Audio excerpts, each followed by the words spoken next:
in terms of what it does, Crow allows you to create custom APIs and like high-level abstractions without too much of effort. For a long time, organizations have been building these custom APIs and high-level orchestration on top of Kubernetes. And that's primarily to make it easier for developers to deploy their applications on top of Kubernetes.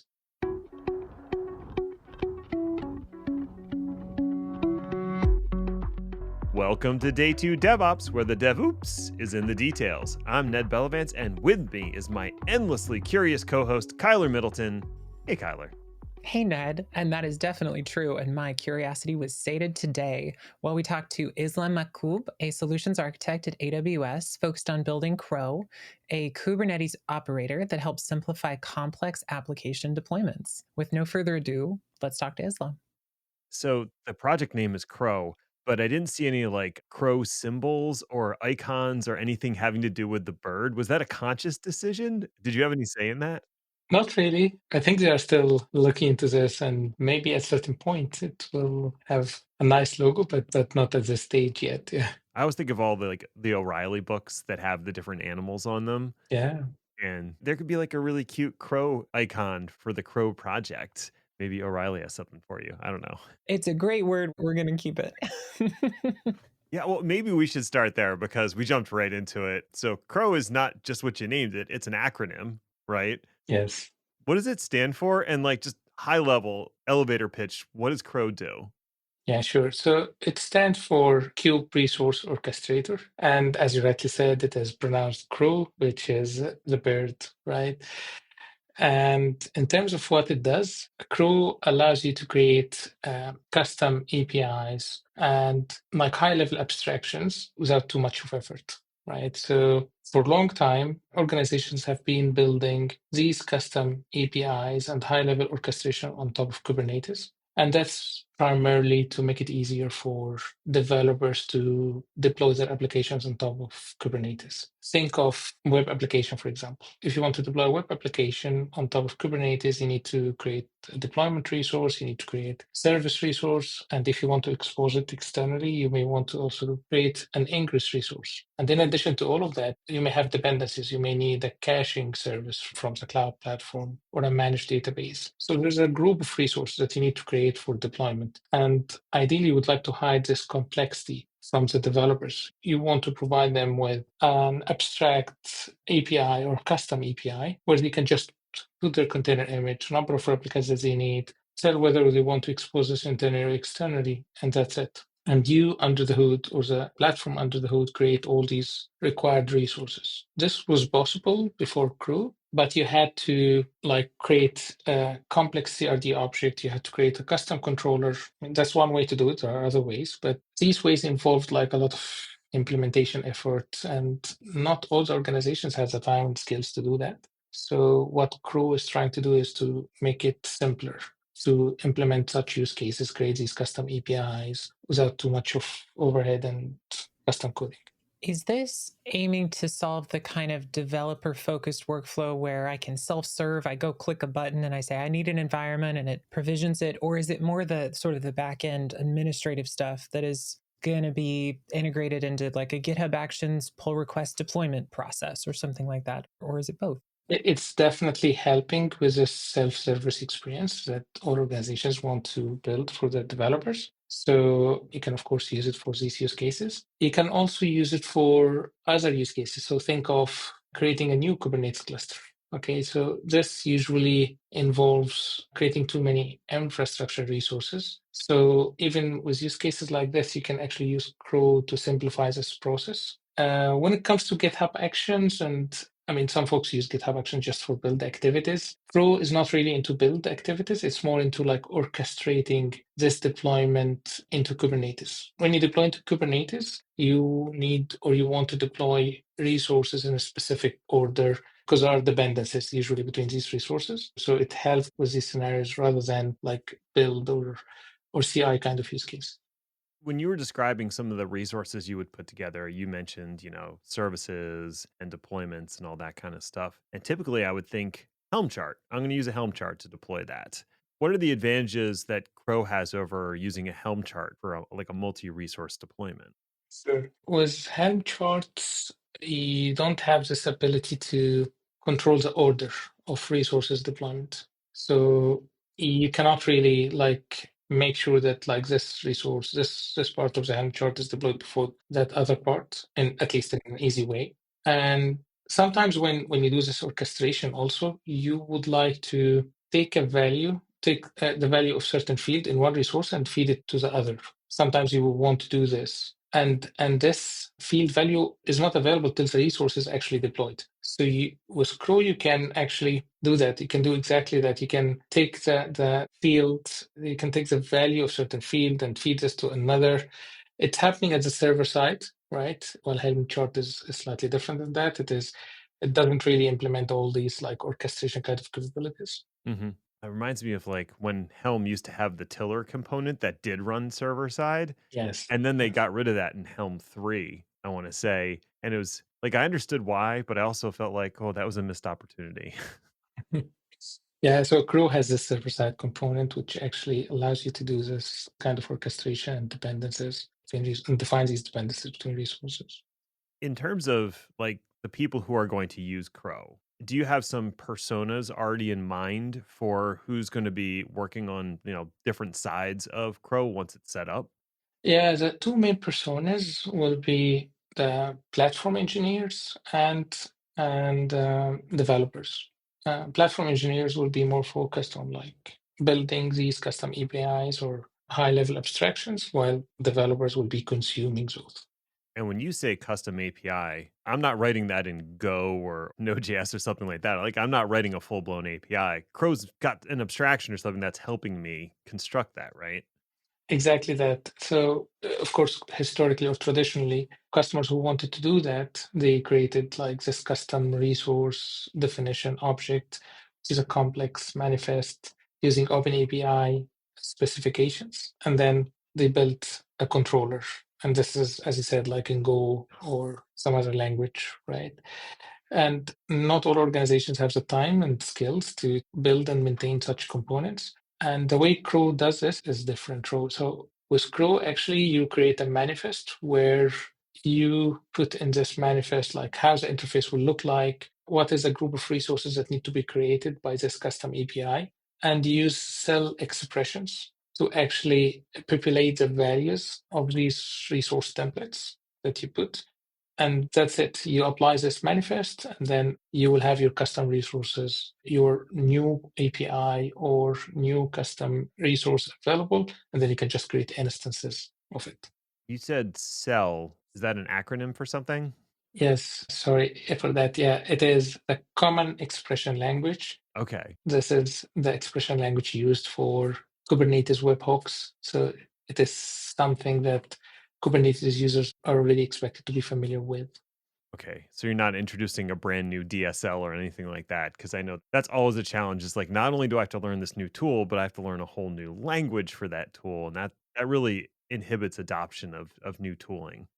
Right. I mean, I can dive deeper a little bit into this. So this object that I'm talking about is called resource graph definition. This is actually the fundamental constructs or custom resource that you get with Crew. When you install Crew, as part of the installation process, we are adding this custom resource called resource graph definition. And this resource graph definition is what you use for defining these new APIs or high-level abstractions. And this consists of two parts, the schema, two main parts, the schema part and the resources part. In the schema part, you put like the details of how this interface of this new API will look like. What are Hmm. the fields? What are the types of these fields? Which fields will be required or mandatory? And you also specify any validations that you want to add.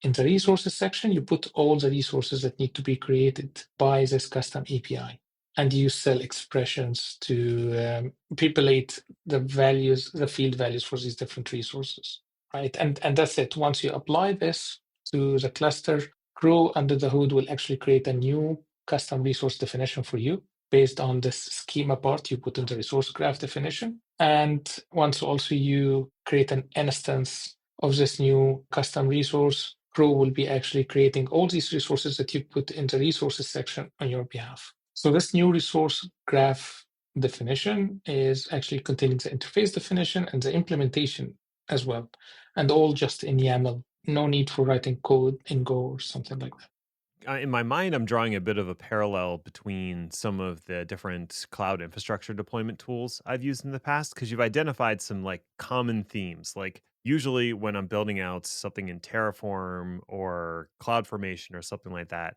I've got a set of inputs or parameters that I'm defining. And in those parameters, I've got a default value, like the data type of that value, like I'm expecting a string or a map or an array for this, maybe some validation rules. It has to be between 1 and 10, so someone can't spin up 1,000 instances of something. So I'm defining all of that. Those are my parameters, my inputs. And then, yeah, I just have a list of resources that I can use one resource and reference the attributes of another resource. Is that inside the resource list? Can I reference properties of one resource from another? Exactly that.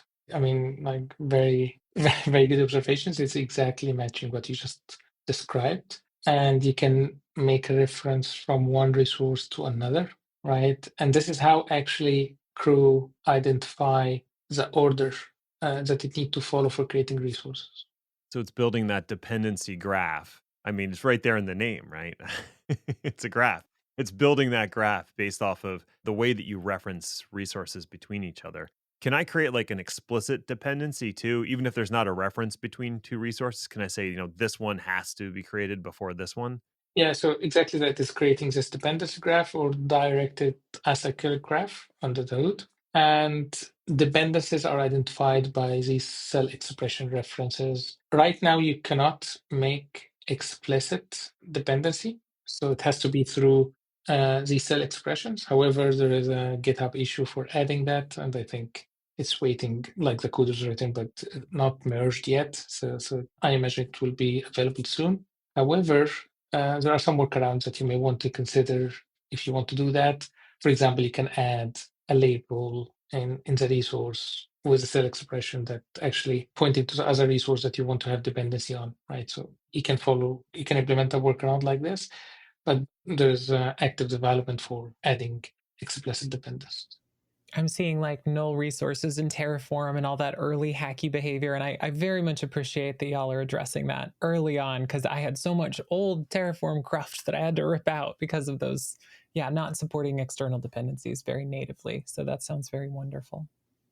Another component of like a CloudFormation deployment or Terraform deployment is the ability to define output values that might be ingested by some other resource stack. Is there a concept of that within Crow today where if I have one, is it called a stack deployment or something like that if I have a single deployment? Yeah, it's called resource graph definition instance. Yeah, and you can actually do that. So you can use the status field basically. In the resource graph definition, you can specify how the status field will be populated. And you can use this to achieve like the same exact things that you used to achieve with CloudFormation outputs. Does it make sense? Yeah, no, that makes sense. Put it in the status and then something else can check that status field and pull the properties from it. That's actually a very good point because you may want this takes us to the resources that you can have in the resource graph definition, right? In the resources section of the resource graph definition, you can have any resource that is recognized by your Kubernetes cluster. What this means is you can have as a resource another resource graph definition instance, right? And then you can implement this hierarchy of resource graph definitions, basically. A graph of graphs. Well, that's something that Kyler and I talk about all the time is the need to be able to represent a graph of graphs because you have these more complex infrastructures that could have these mini graphs inside of it that you don't need to reconcile the whole graph just for this one component, but you still want that like broader overview. Oh, that's really cool. I didn't even think of that. So it's not nested necessarily, but you can have that one resource graph reference another. Huh. It can improve the reusability, basically. Oh, yeah, absolutely. So if I have a standard resource graph for deploying like a web front end and I want to use it in the context of a larger deployment, then I just reference that from that larger deployment. Right. Actually, if you looked into the examples, under crew GitHub repo, you'll find some examples making use of this pattern. One of the things that we were using crew for, along with some other tools, is creating a cluster. And if you're creating a cluster, this involves creating VPC and all subnets, internet gateways, and these kind of things inside the VPC. And that involves creating an EKS cluster. So the VPC part, for example, this can be reused across multiple different types of resources. So you can make this as a resource graph definition and then use it inside other resource graph definitions. Is Crow itself managing, building, and managing the life cycle of those resources, or does it have an external dependency on like a CloudFormation to build and manage them? It is managing the life cycle of the resources itself. Interesting. And very good aspect of it, as I said, is you can put any resources inside your resource graph as long as this resource is a recognized resource within your cluster. And then it will be managing the lifecycle of these resources. So if you created a resource graph definition instance, it will create all these resources based on the logic and cell expressions. And when you delete it, it will delete all these resources. So it manages the lifecycle. It updates them also based on the updates that you make in the resource graph definition instance. Yeah, I was going to ask about that. Since it's already creating the resource and it's managing the lifecycle, I assume if drift occurs, if someone alters a resource outside of Crow, does Crow revert that change back to what's in the definition? It does. So it is using this observability pattern, or like the usual loop that you expect in Kubernetes controllers. Hmm. So if a drift is detected, it is able to self-heal and restore it to the desired state based on what you defined in the resource graph definition instance. I'm imagining Argo. Argo has a much more limited scope, of course, where it's just focused on stuff within the Kubernetes cluster. But like all orchestrators, it's running on that 5-second, shell loop that all of them within Kubernetes run. Is that how quickly it would resolve it, within a couple of seconds? I'm not very sure about how long it exactly to detect the drift and resolve it. Yeah, this is something I will have to look into. Totally. Yeah, but I mean, you brought a very important aspect, like how does this relate to Argo? So Argo is more of like giving users GitOps controller to handle the creation of all Kubernetes resources. And one of these resources can be the resource graph definition instances. So you can actually create all these CRO or resource graph definition instances through a GitOps flow using a tool like Argo CD. That makes sense. So it's a natural marriage there. You can use your Argo to run your Crow, to run your. I love it. I think that's cool. It's like a bridge, right? It's a bridge between within your cluster and external to your cluster. I know I have spent countless hours trying to get Terraform to sort of do the graph of graphs behavior between, like, first build the VPC and then build the cluster and then build the stuff within it and manage all those dependencies. And like a single tool that can solve that natively sounds very powerful and very useful to keep my sanity in those instances. Yeah.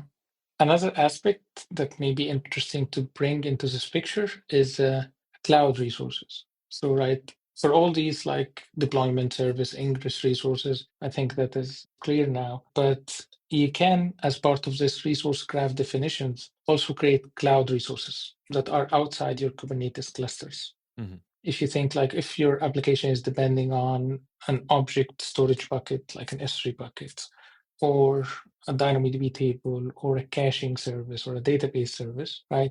As long as you can create this cloud resource using the Kubernetes API, then you will be able to create this dependency as part of this resource graph definition and this new custom API that you are providing to developers. And there are tools that can help you with that. So if you're running on AWS, for example, and there's the tool called AWS controllers for Kubernetes. And these controllers allow you to provision and manage like AWS services or AWS resources using the Kubernetes API. So Crew and ACK can be a very powerful combination. So not just create your Kubernetes resource required for your application as part of this new API, but also create the dependencies that are outside the Kubernetes cluster. You can have all these resources, Kubernetes resources, non-Kubernetes resources, in one resource graph definition, and becomes like deploying this application along with its dependency becomes like one operation, all deployed as a single unit. Hmm. Okay, that was a big question I had, was how does Crow know how to create the resources that are outside of Kubernetes. And it sounds like it's reliant on other operators to introduce those definitions to it to understand what those resource types are. That's kind of what it does is was it ACK? Yes, that stands for AWS controllers for Kubernetes. It lean on these infrastructure controllers for doing that. From a crew standpoint, it is just orchestrating Kubernetes resources, no matter what these Kubernetes resources are. That is all what it does. It doesn't really interact with AWS API or any other cloud API. It doesn't do that, right? All what it does is interact with a Kubernetes API. But you can do a lot with Kubernetes API beyond just creating Kubernetes resources when you use like infrastructure controllers like AWS controller for Kubernetes, for example. And there are others. There are, for example, CRDs. So, for example, if you are monitoring, if you are building some observability capabilities, there are CRDs that are introduced by Prometheus operators, and you can all these can be part of your resources under resource graph definition. Okay. And I think if I remember correctly, there's something similar for Azure resources and something similar for Google Cloud. I don't remember what those two are called, but I feel like I came across them not too long ago. And it's like, oh, I can deploy Azure resources with Kubernetes. That's kind of neat. Yes. If I recall correctly, the one from Azure is called ASO. ASO, I can't remember what it stands for. And the other one from Google was KCC. And that actually takes us to an interesting thing for this project, which is it's one of these projects where actually Azure and Google are also contributing to. So you will find actually content about Crew from Azure or Microsoft and Google. So it is cross-cloud collaboration project. Gotcha. And yeah, we didn't actually ask you at the beginning, but I mean, obviously, this is an open source project. Is this something under the CNCF or is it kind of its own project for right now? Not yet. It is not under CNCF at this stage, but as I said, like it is collaboration with other cloud providers on that. I mean, whenever the big three providers can all agree on something and contribute to it, I'm like, okay, maybe this has legs. This is something I need to pay attention to. Yeah. Okay. Building from scratch is one thing, but I imagine there's going to be a lot of common patterns that people are going to want to follow. Is there like a cookbook or a registry or an existing place where you can go and find some of these resource definition graphs already baked for various use cases? Yeah, so in Crew GitHub repo, there are examples from the three different cloud providers, from AWS, Azure, and GCP. There are plenty of examples there. That's what I suggest to interested folks to look into. And under Crew website itself, there are some good examples that you can also have a look into. Yeah, that's what I suggest to get started and start experimenting with the project. So, say I want to like just dump this into my production cluster. Is that something you'd recommend, or is this more a play with it in a sandbox product at this point? So at this stage, it's not yet production ready project. The reason is it's still under active development and APIs are still being solidified and they're being worked on. So I wouldn't recommend like deploying it to production at this stage. It's definitely something that you can experiment with in your sandbox and non-production environments and keep following the news on it and maybe contribute as well and raise like GitHub issues with features that you want to see in the product or the project. In terms of overhead, like how much overhead does running Crow add to an existing Kubernetes cluster? And would you recommend like deploying one per cluster, or do you envision having like a central like platform cluster that is then deploying out to these other clusters? So it doesn't add much overhead. It is just one more controller running in your cluster. Overhead is really like not significant. Okay. I think I mean, centralized versus decentralized pattern, you will need it to any cluster where you are going to create the RGD instances. I can't imagine how a centralized pattern would work for Crew. I imagine you will need it in every cluster. It's not able to make a connection to a remote Kubernetes cluster. It doesn't do that. Mm. It actually create all like talk to the local Kubernetes where it is actually hosted.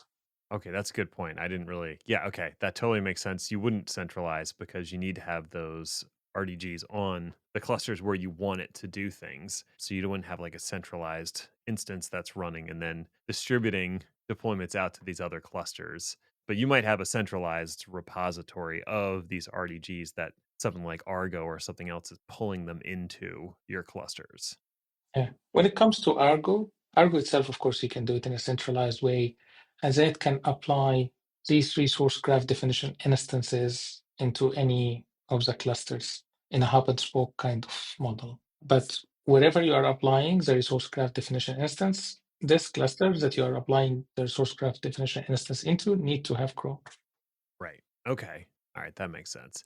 This reminds me a bit of Crossplane, which I came across a few years ago. It had the same idea of you get to create these custom resources and then it will handle the lifecycle and the reconciliation for it. And they called theirs XRDs, I think. How would you like compare the two? Are they complementary in any way, or would I ever use them together, or is it kind of a one or the other situation? I believe it is one or the other. Okay. They are both addressing this composition use case where you want to compose multiple or group multiple resources under one single API or one single custom resource. However, Crossplane comes with two components actually. It comes with this like managed resources and comes with XRDs, right? You can use Crow with the managed resources, right? So the managed resource gives you the ability to like create a cloud resource using the Kubernetes API. So you can use this with Crow. So Crow becomes like provides you with this high level abstractions, right? It provides you with this new custom API, while Crossplane in this case provides you with this ability to create a cloud resource through the Kubernetes APIs. Mhm.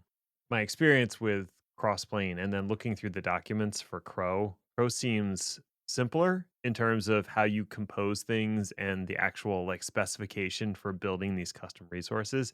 It felt less intimidating. If that makes sense.